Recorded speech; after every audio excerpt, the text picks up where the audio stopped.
anyone that says that this is not a good idea has not lived through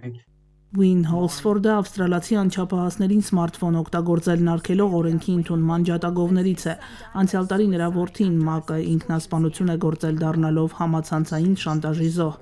47-ամյա տղամարդը ներկայանալով 18-ամյա աղջիկ պահանջել է նրանից խոշոր գումար պատանու ինտիմ բնույթի լուսանկարները չհանրայնացնելու համար։ Տղամարդն իր որդու պատմությունն այժմ պատմում է այցելելով դպրոցներ, տալով հարցազրույցներ, որպեսզի ծնողների ու պետության ուշադրությունը հրավիրի խնդրի վրա։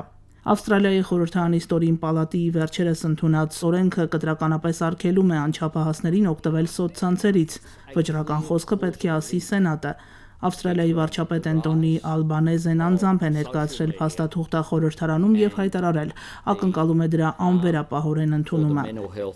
Of young Australians.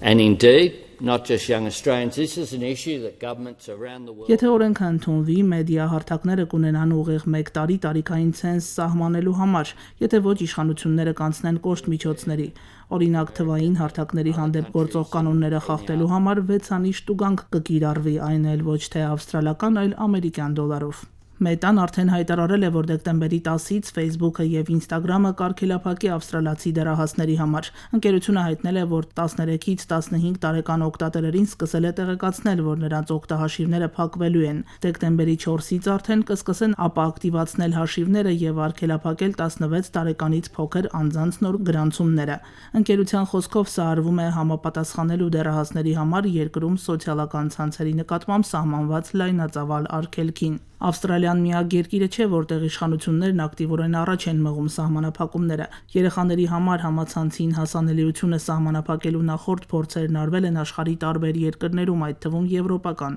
Հարցը բուռն քննարկվում է նաև ամերիկյան մի շարք նահանգներում։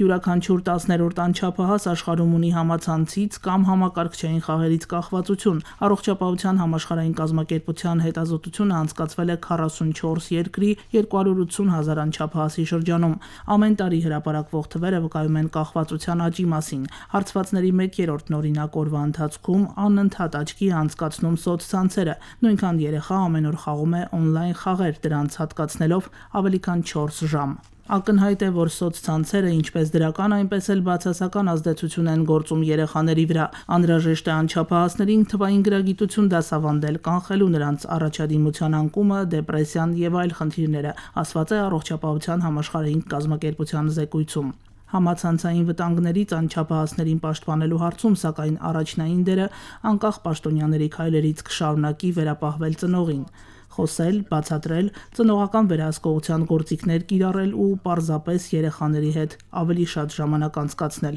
նրանց դաստիարակությունը ալգորիթմերին չվստահելու համար։ Մարլենա Հովսեփյան, Ռադիոլուր։